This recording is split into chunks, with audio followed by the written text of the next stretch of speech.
अगर भविष्य में राहुल गांधी को देश की कमान मिलती है तो उन्हें भी वही भारत मिलेगा जैसा आजादी के बाद भारत के पहले प्रधानमंत्री जवाहरलाल नेहरू को मिला था। चुनौतियों से भरा हुआ भारत, जहां बेरोजगारी, आर्थिक समस्याएं और कई बड़े मुद्दे मौजूद हों। आखिर ये बात क्यों कही जा रही है? क्या सच में आज का भारत उन चुनौतियों का सामना कर रहा है जिनका सामना देश को 1947 में करना पड़ा था? और आखिर आजादी के बाद भारत की हालत कैसी थी?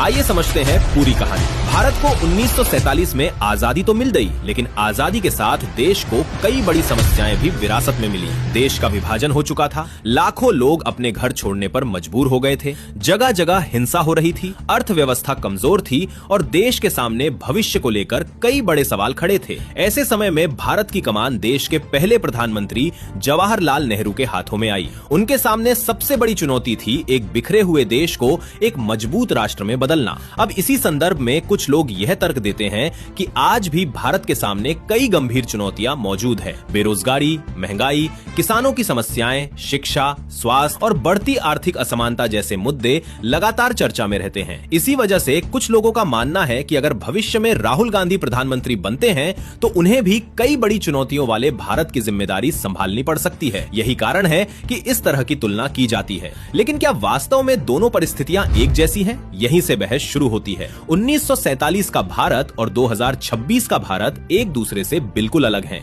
आज भारत दुनिया की सबसे बड़ी अर्थव्यवस्थाओं में गिना जाता है। देश के पास आधुनिक सड़कें, हाईवे, एयरपोर्ट, डिजिटल सिस्टम, अंतरिक्ष कार्यक्रम, मजबूत संस्थाएं हैं। दूसरी तरफ आलोचकों का कहना है कि विकास के बावजूद कई समस्याएं अब भी पूरी तरह खत्म नहीं हुई हैं। युवाओं के लिए रोजगार, बढ़ती कीमतें, कृषि संकट और सामाजिक चुनौतियां अभी भी बड़े मुद्दे बने हुए हैं। यही वजह है कि जब कोई कहता है कि राहुल गांधी को वही भारत मिलेगा जो पहले प्रधानमंत्री को मिला था, तो उसका मतलब ये नहीं होता कि दोनों समय बिल्कुल समान है, बल्कि ये संकेत होता है कि देश के सामने मौजूद चुनौतियां किसी भी सरकार के लिए आसान नहीं है। अब सवाल ये है, क्या भारत आज भी गंभीर चुनौतियों से जूझ रहा है या फिर आज का भारत इतना मजबूत हो चुका है कि उसकी तुलना 1947 के भारत से करना गलत होगा?